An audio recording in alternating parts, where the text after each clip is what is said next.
أما بعد فأعوذ بالله من الشيطان الرجيم بسم الله الرحمن الرحيم قال أراغب أنت عن آلهتي يا إبراهيم لئن لم تنته لأرجمنك واهجرني مليا قال سلام عليك سأستغفر لك ربي إنه كان بي حفيا قال الله تبارك وتعالى في مقام آخر قلنا يا نار كوني بردا وسلاما على إبراهيم آمنت بالله صدق الله مولانا العظيم وصدق رسوله النبي الأمي الكريم ونحن على ذلك لمن الشاهدين والشاكرين والحمد لله رب العالمين. برادران اسلام، میں نے آپ کے سامنے قرآن مجید کی چند آیات مبارکہ تلاوت کی ہیں. گزشتہ جمعۃ المبارک پر حضرت ابراہیم علیہ نبینا علیہ السلام کی سیرت باسعادت پر گفتگو ہوئی، جو تقریباً ولادت سے لے کر آتش نمرود تک کا تفصیلی بیان ہوا. حضرت ابراہیم علیہ السلام کو جس وقت آگ کے اندر ڈالا گیا، آپ جس وقت آگ میں چلے گئے تو اللہ تبارک و تعالیٰ کی ذات نے آگ کو یہ حکم دیا، قلنا یا نار کونی بردا وسلاما علی ابراہیم، اے آگ ابراہیم علیہ السلام پہ ٹھنڈی بھی ہو جا اور سلامتی والی بھی بن جا. یہاں پر مفسرین اکرام لکھتے ہیں کہ اللہ تبارک و تعالیٰ کی ذات اگر آگ کو صرف ٹھنڈا کہنے کا بول دیتے تو آگ اتنی ٹھنڈی ہو جاتی کہ ابراہیم علیہ السلام آگ کی ٹھنڈک کی وجہ سے بھی ان کو تکلیف ہوتی. تو اس لیے اللہ تبارک و تعالیٰ نے کہا کہ آگ تو ٹھنڈی بھی ہو جا اور سلامتی والی بھی بن جا. جب وہاں سے آپ آگ کے سے باہر نکلے تو آپ نے وہاں سے ملک شام کی طرف سفر کیا. یہ جو شام کا آپ کا سفر تھا تو راستے میں ایک جگہ میں ایک بادشاہ آتا تھا جس کی یہ عادت تھی کہ جو کسی کے ساتھ کوئی عورت ہوتی وہ ان سے پوچھتا یہ کون ہے، وہ کہہ دیتے کہ یہ ہماری بہن ہے یا ماں ہے تو وہ چھوڑ دیتا، اور اگر کوئی کہتا یہ میری بیوی ہے تو وہ اس کی عصمت دری کرتا تھا، اس کی عزت کو لوٹتا تھا. تو اسی طریقے پر جب حضرت ابراہیم علیہ السلام وہاں سے گزرے تو اس نے پوچھا کہ یہ کون ہے آپ کی، تو حضرت ابراہیم علیہ السلام نے وہاں پر توریہ کیا. توریہ کا مطلب یہ ہوتا ہے کہ ایسا لفظ بولنا جس کا معنی سمجھنے و دیکھنے والا یہ سمجھے کہ یہ کیا کہہ رہا ہے اور جو بول رہا ہے اس کی مراد کچھ ہو.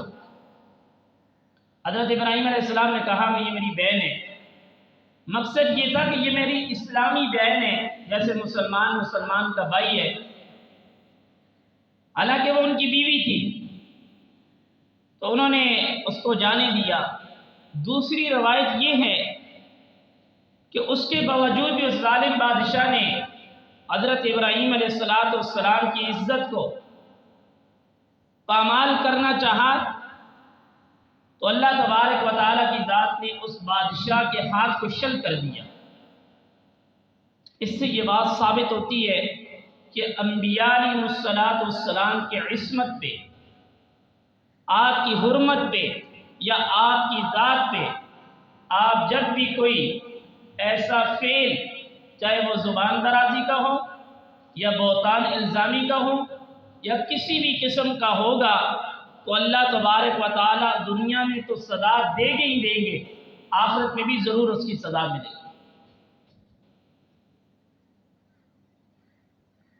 وہاں پر پہنچ کے جب آپ شام میں پہنچے تو اللہ تبارک و تعالیٰ کی ذات نے آپ پر وہاں پر بہت زیادہ برکتیں اور رحمتیں نازل فرما دی۔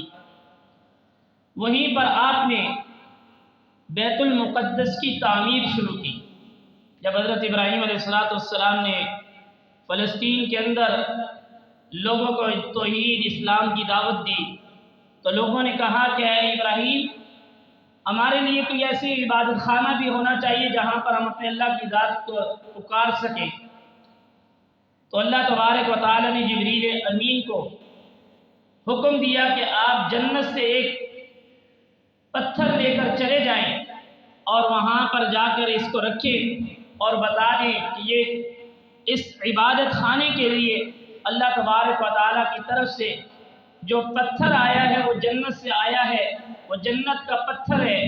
تو وہ وہاں پر بیت المقدس کی تعمیر میں سب سے پہلے جو پتھر استعمال ہوا وہ جنت کا پتھر تھا، اس سے آپ کی ابتدا ہوئی۔ تو آپ نے وہاں اپنے ماننے والوں کے لیے وہاں پر بیت المقدس کی تعمیر کی۔ اس کے بعد کہتے ہیں کہ یہ جو بیت المقدس تھا اس میں تقریباً 40,000 انبیاء علیہ السلام آئے ہیں اور آ کر وہاں پر نمازیں پڑھی ہیں۔ 40,000 انبیاء اس کی طرف منہ کر کے نماز پڑھی ہے۔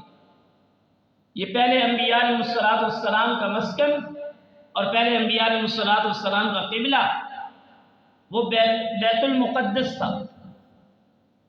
اس کے بعد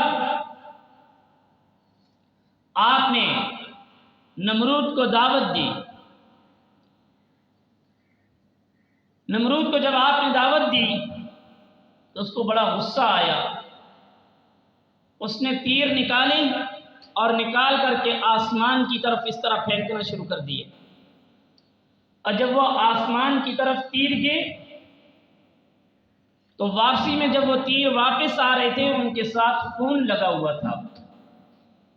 تو نمرود کہنے لگا کہ دیکھ لو کہ میں نے ان کے خدا کو مار دیا ہے، میں نے ان کے رب کو مار دیا ہے۔ تو حضرت ابراہیم علیہ السلام نے اس سے کہا کہ اے پاگل، تو کتنا بے وقوف آدمی ہے کہ رب کی ذات کو بھی کوئی مار سکتا ہے۔ تو وہ غصے میں آیا، اس نے کہا کہ اے ابراہیم، یہ بتاؤ تیرے رب کی فوج کتنی زیادہ ہے؟ انہوں نے حضرت ابراہیم علیہ السلام نے کہا وَمَا يَعْلَمُ جُنُودَ رَبِّكَ إِلَّا هُوَ، میرے رب کی فوج کا تو اللہ کی ذات کے علاوہ کسی کو پتہ نہیں ہے۔ روایتوں میں آتا ہے کہ یہ نمرود 60 لاکھ لوگوں کو لے کر، 60 لاکھ لوگوں کی فوج لے کر اللہ تبارک و تعالیٰ کی ذات کے ساتھ مقابلے میں آ گیا۔ جو انسان اپنی انانیت میں اتنا زیادہ مست ہو چکا ہے کہ وہ اللہ تبارک و تعالیٰ کی ذات کے ساتھ مقابلے میں آ رہا ہے۔ اللہ تبارک و تعالیٰ کی ذات تو اگر کہہ دیتے کہ اس کو مار تو مر جاتا، لیکن اللہ تبارک و تعالیٰ نے آنے والی قوموں کو، اللہ تبارک و تعالیٰ کی ذات نے مجھے اور آپ کو دکھانا تھا کہ میری طاقت کتنی زیادہ ہے، کہ یہ وہ نمرود ہے جو اپنے آپ کو انا ربکم الاعلی بھی کہہ رہا ہے، لوگوں سے اپنے آپ کو سجدے بھی کروا رہا ہے، سب کچھ ہونے کے باوجود آج اس کا غرور اور تکبر کا یہ عالم ہے کہ یہ اللہ تبارک و تعالیٰ کی ذات کے ساتھ لڑائی کرنے کے لیے فوج لے کر آ گیا ہے۔ جب وہ میدان میں آیا تو اللہ تبارک و تعالیٰ کی ذات نے اپنی مخلوق میں سے سب سے چھوٹی مخلوق مچھروں کو بھیج دیا۔ کہتے ہیں روایتوں میں آتا ہے کہ یہ جو نمرود پہ مچھر آئے اس کی فوج پہ، کوئی فوج اس کی مر گئی، کوئی وہیں پہ ہلاک ہو گئی، کوئی بھاگ گئی، کوئی کیا۔ ایک مچھر تھا جو لنگڑا تھا، معذور تھا، اس نے اللہ تبارک و تعالیٰ سے کہا کہ یا اللہ میرے کھانے کا بندوبست کریں، میرے پینے کے لیے کوئی بندوبست کریں، میں تو لنگڑا ہوں، میں تو اس طریقے پہ نہیں جا سکتا جس طرح یہ صحت مند اور تندرست جا رہے ہیں۔ تو اللہ تبارک و تعالیٰ کی ذات نے اس کو کہا کہ تیرے کھانے کا میں نے زبردست بندوبست کر دیا ہے، تو انہیں سیدھا نمرود کے سر میں چلے جانا ہے، اور ناک کے راستے سے سیدھا نمرود کی پیشانی میں آ گیا۔ جب وہ اس کی پیشانی کے اندر آیا تو اس نے کاٹنا شروع کر دیا، وہ اس کو تکلیف دیتا، جو کل تک لوگوں کو کہتا کہ میں الہ ہوں اور میں معبود ہوں، وہی لوگ جو اس کو کل تک سجدہ کرتے تھے، پھر اس نے حکم بدل دیا کہ آج کے بعد مجھے سجدہ تو نہیں کرنا، جو بھی آدمی آئے گا اس کے ہاتھ میں جوتا ہوگا اور وہ جوتا اٹھا کے میری کھوپڑی پہ مارے گا۔ یعنی کیسا خدا ہے جو کل تک سجدے کرواتا تھا آج جوتے کھا رہا ہے، یہ اللہ ذلیل کرواتا ہے تو ایسے کروا دیتا ہے۔ ایسا اللہ تبارک و تعالیٰ نے اس کو رسوا کروانا تھا، اور جب بھی جو بھی آتا اس کے سر پہ جوتے مارتا، اس کو جوتے کھانے کی وجہ سے آرام آتا تھا، اور اس کے لیے اس نے باقاعدہ ایک آدمی رکھا ہوا تھا جو باقاعدگی سے اس کے سر میں جوتے مارتا تھا کون؟ اپنے آپ کو کہتا تھا کہ میں تو رب ہوں، میں تو خدا ہوں، میرے علاوہ تمہارا کون ہے؟ تو اللہ تبارک و تعالیٰ کی ذات نے اس کے لیے یہ عبرت بنائی، اس کو کیسے ذلیل اور رسوا کیا کہ جو بھی آتا وہ اس کے سر پہ پتھر مارتا، جوتے مارتا، اور اس نے باقاعدہ ایک آدمی رکھا ہوا تھا۔ ایک مرتبہ وہ آدمی جوتے مارنے والا اتنا زیادہ اس سے تنگ ہو گیا، اتنے زور سے اس کو جوتا مارا، وہ جو اس کی پیشانی کے اندر مچھر گیا ہوا تھا وہ مچھر باہر نکل گیا، اور نمرود وہیں پہ اس کی جوتی کی وجہ سے مر گیا۔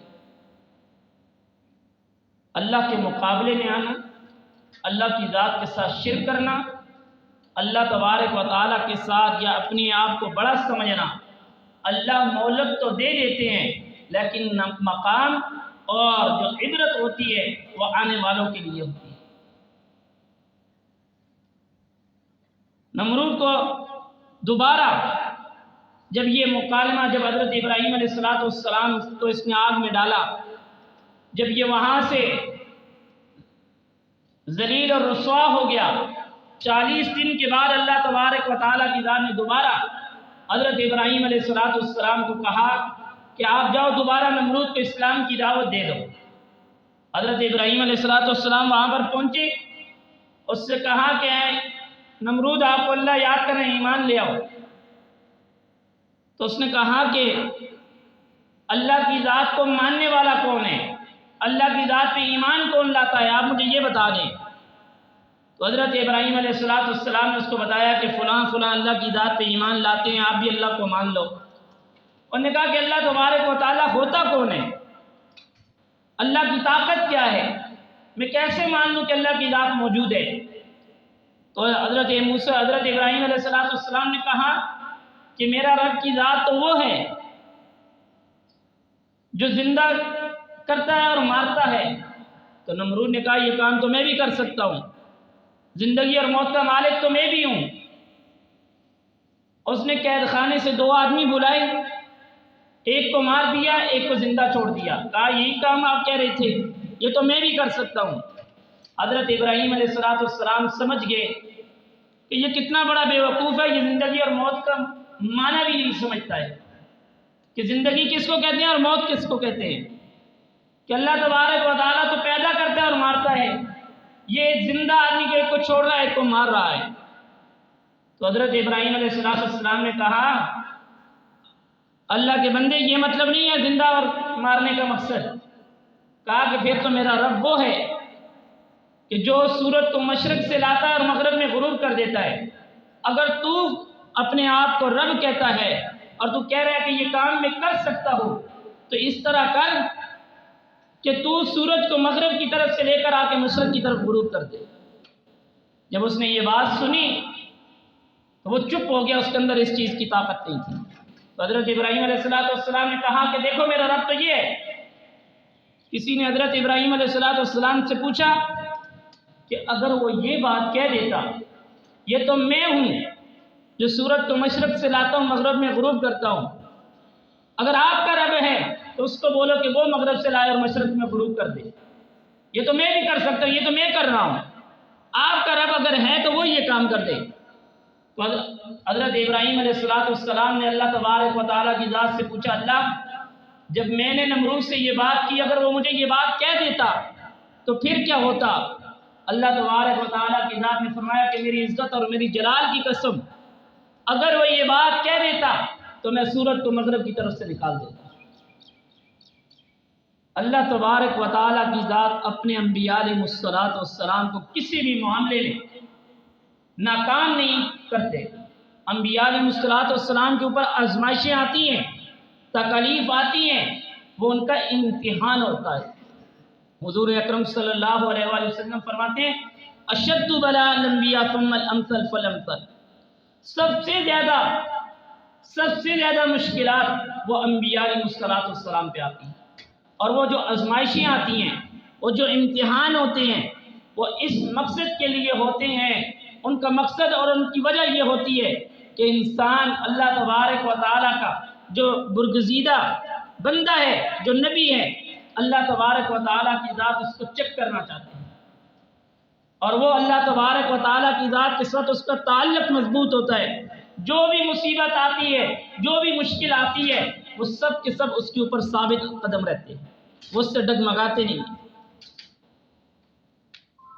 وہاں سے کے بعد اللہ تبارک و تعالیٰ کی ذات نے حضرت ابراہیم علیہ السلام کو حکم دیا، جب نمرود کا کام ختم ہو گیا، کہ اب آپ اپنی بیوی اور بچوں کو لے کر کسی ویرانے میں چلے جاؤ۔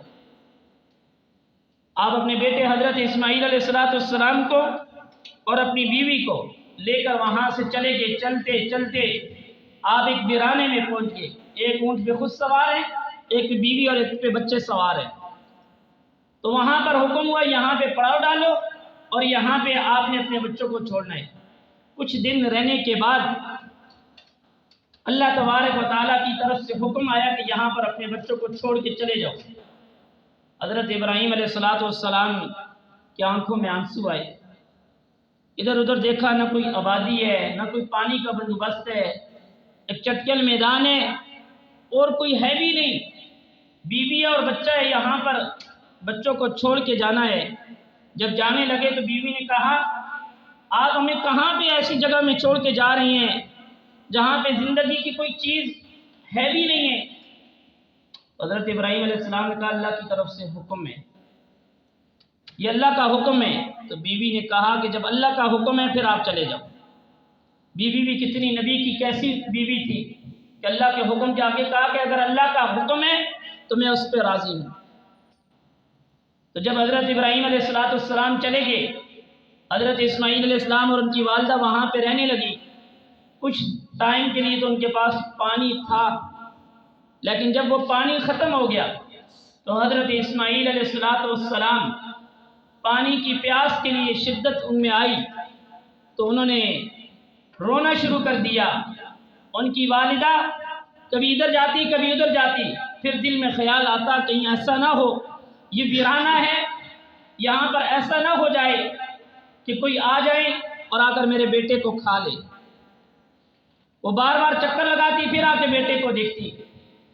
جیسے ہی چکر لگا کر صفا اور مروہ جن کو کہا جاتا ہے ان پہ چکر لگا کر آئی تو دیکھا کہ حضرت اسماعیل علیہ السلام نے جب اپنے پاؤں اس طرح رگڑے ہیں، نیچے سے پانی کا چشمہ جاری ہو گیا۔ تو حضرت اسماعیل علیہ السلام کی والدہ کے مبارک منہ سے نکلا زمزم، رک جا۔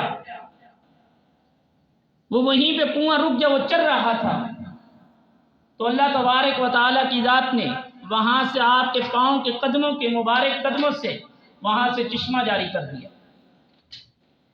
تو اس کے بعد وہاں سے قافلہ جا رہا تھا انہوں نے دیکھا وہ آتے جاتے تھے، انہوں نے دیکھا کہ یہاں پر تو اس سے پہلے کوئی آدمی نہیں تھا، یہاں چشمہ نہیں تھا، یہ کیا ہو گیا؟ جب انہوں نے ساری بات وہاں سے پوچھی تو انہوں نے کہا کہ ہم اس طرح آئے ہیں۔ تو اس قافلے والوں نے کہا اگر آپ ہمیں اجازت دے دیں ہم یہاں پہ رکنا چاہتے ہیں، ہم یہیں پہ رہنا چاہتے ہیں۔ تو حضرت اسماعیل علیہ السلام کی والدہ نے ان کو اجازت دے دی۔ اللہ تبارک و تعالیٰ کی ذات اپنے نبی کا امتحان لیتے ہیں، مصائب آتے ہیں۔ یہ جو حضرت اسماعیل علیہ السلام آپ کے بیٹے تھے، آپ کو اللہ تبارک و تعالیٰ کی ذات نے اس عمر میں یہ اولاد سے نوازا تھا جس وقت آپ ادھیڑ عمر کو اس عمر میں پہنچ چکے تھے کہ جس وقت بچہ پیدا ہونا مشکل بات تھی، بالکل نا امیدی کی عمر۔ آپ کی بیوی بھی اسی طریقے پر، جب اللہ تبارک و تعالیٰ نے کہا کہ ہم آپ کو اولاد دے رہے ہیں تو ان کی والدہ کہنے لگی، بیوی کہنے لگی قالوا وتعجبین من امر اللہ، کہ کیا ابھی میرے بچے پیدا ہوں گے؟ میری تو اس حالت میں ہوں، میں اس مقام پہ ہوں، اس عمر میں بچہ کہاں پہ پیدا ہو سکتا ہے؟ تو اللہ تبارک و تعالیٰ نے کہا کیا تو اللہ کے حکم میں، کیا تو اللہ کے کام پہ تعجب کرتی ہے؟ کہ اللہ تبارک و تعالیٰ کی ذات یہ کام کرنے پہ قادر نہیں ہے؟ تو اللہ تبارک و تعالیٰ کی ذات نے ان کو یہ بیٹا عطا کر دیا، حضرت اسماعیل علیہ السلام۔ جب حضرت اسماعیل علیہ السلام چلنے پھرنے کے قابل ہوئے، اللہ تبارک و تعالیٰ کی ذات نے حضرت ابراہیم علیہ السلام سے کہا کہ جو چیز آپ کو سب سے زیادہ محبوب چیز ہے اس کو ذبح کر ڈالو۔ امتحان در امتحان، کہاں کہاں کے امتحان۔ اس کے بعد بیٹا اللہ نے اتنے عرصے کے بعد دیا، پھر اللہ کی طرف سے امتحان آ گیا، کہا کہ اب اس بیٹے کو اللہ کے نام کے اوپر ذبح کرنا ہے۔ چھوٹا سا بچہ ہو، بڑے عرصے کے بعد اللہ نے دیا ہو، بچوں والے ہوں گے جن کے زیادہ بھی ہیں، اپنا بچہ ہاتھ میں ہو، اس پہ تھوڑی سی ٹھوکر لگ جائے، اس کو چوٹ آ جائے، کتنا درد ہوتا ہے۔ اور اللہ تبارک و تعالیٰ نے تقریباً 90 سال کی عمر میں جا کے اولاد دی، اور پھر اللہ کا حکم آ گیا اس کو میرے نام پہ ذبح بھی کرنا ہے۔ اس وقت کا عالم کیا ہوگا، اس وقت کیا کیفیت ہوگی؟ تو جب اس حالت میں آئے تو اپنی بیوی سے کہا کہ میں نے حضرت ابراہیم علیہ اللہ تبارک و تعالیٰ کی طرف سے یہ حکم آیا ہے۔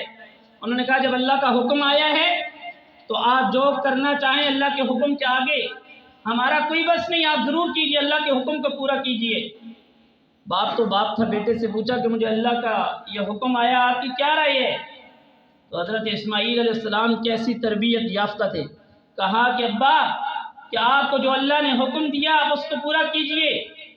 یا ابت افعل ما تؤمر، اے ابا جان جو آپ کو حکم ملا آپ اس کو پورا کیجئے۔ ستجدنی انشاء اللہ من الصابرین، آپ مجھے انشاءاللہ العزیز صابرین میں سے پاؤ گے۔ میں اللہ کے حکم کے آگے اور آپ کے حکم کے آگے بالکل کوئی بھی کمی کوتاہی نہیں، جو اللہ کا حکم ہوگا اس کو پورا کروں گا۔ تو حضرت ابراہیم علیہ السلام ان کو لے کر چل پڑے۔ تو باپ جب بیٹے کی گردن پہ چھری چلانے لگا تو حضرت اسماعیل علیہ السلام فرمانے لگے ابا جان آپ اس طرح کیجیے نا، میری آنکھوں پہ پٹی باندھ لے، ایسا نہ ہو شفقت کی وجہ سے، محبت کی وجہ سے، اور دوسرا مجھے الٹے لٹانا، ایسا نہ ہو کہ آپ جس وقت میری گردن پہ چھری چلانا چاہیں تو شفقت اور محبت کی وجہ سے کہیں چھری چلانے میں تاخیر کر دو، اللہ کے حکم میں تاخیر ہو جائے گی، ایسا نہیں ہو، آپ نے میرے گردن پہ چھری چلانی ہے۔ جب باپ نے بیٹے کی گردن پہ چھری چلائی، چھری کاٹنا چھوڑ دیا۔ ایک وقت وہ تھا جب آگ میں ڈالا، آگ نے جلانا چھوڑ دیا۔ یہاں حضرت اسماعیل علیہ السلام آگ کے اندر چھری کے نیچے ہیں، چھری نے کاٹنا چھوڑ دیا۔ جب تک اللہ کا حکم نہ ہو جلانے والی چیز جلا نہیں سکتی، کاٹنے والی چیز کاٹ نہیں سکتی۔ ساری دنیا کی پاور ایک طرف ہو جائے، جس کو رب کی ذات نقصان نہ دینا چاہے اس کو کوئی نقصان نہیں دے سکتا۔ یہ ہمارا ایمان ہو۔ توحید اور رسالت کا مقصد یہ ہے، ان بیانات کا مقصد یہ ہے کہ آج بھی اگر ہم انبیاء علیہ السلام کی دعوت کو، آج بھی ہم انبیاء علیہ السلام کے اس توحید پہ صحیح معنوں میں عمل کرنا شروع کر دیں، یہ مسلمان کہاں سے کہاں پہنچ جائے۔ وہ صحابہ اکرام رضوان اللہ علیہ مجمعین کہاں سے کہاں پہنچے تھے، کس طرح کے وہ لوگ تھے، وجہ کیا تھی؟ ان کی وجہ یہی تھی، انہوں نے سب کچھ اپنے آپ کو ختم کر کے اللہ کے نبی کے آگے جھکایا، اللہ نے پستیوں سے اٹھا کے بلندیوں پہ پہنچایا۔ تو جس وقت چھری چلائی تو اللہ کا حکم آ گیا کہ چھری کے اندر اب کاٹنے کی طاقت ختم ہو چکی ہے۔ تو اللہ تبارک و تعالیٰ نے فرمایا قد صدقت الرؤیا انا كذلك نجزي المحسنین، کہ ہے ابراہیم جو آپ نے خواب دیکھی تھی اللہ کے آگے آپ نے اس کو پورا کر دیا ہے۔ وہ اس وقت حضرت ابراہیم علیہ السلام نے قربانی دی، آج تک وہ سنت ابراہیمی زندہ ہے۔ جب انسان اللہ تبارک و تعالیٰ کی خاطر سب کچھ قربان کر دیتا ہے، اللہ تبارک و تعالیٰ کی ذات اس کے نام کا ڈنکا قیامت کی صبح تک بجاتے رہے۔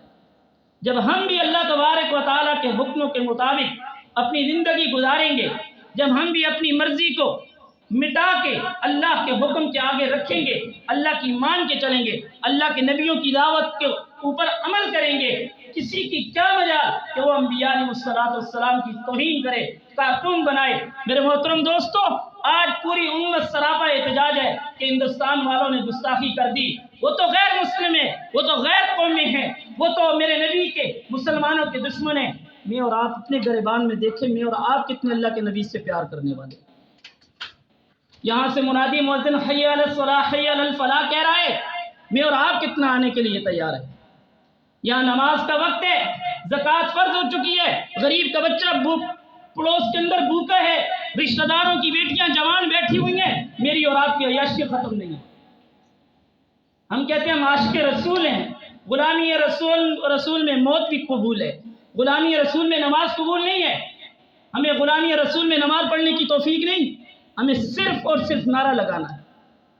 غلامی رسول یہ ہے کہ جو اللہ کے نبی نے انبیاء علیہ السلام کی دعوت تھی اس پہ عمل کریں گے، تب جا کے ہماری غلامی رسول قبول ہوگی۔ صرف زبان کے نعرے لگانے سے نہیں، عمل سے ہوگی۔ وہ کیوں ان کو اللہ نے یہ مقام دیا تھا؟ علامہ اقبال رحمہ اللہ نے کتنا عجیب اپنی زبان سے کہا، وہ معزز تھے زمانے میں مسلمان ہو کر، ہم ذلیل و رسوا ہوئے تارک قرآن ہو کر۔ اللہ سے دعا ہے کہ اللہ تبارک و تعالیٰ ہمیں ان باتوں پر عمل کی توفیق عطا فرمائے۔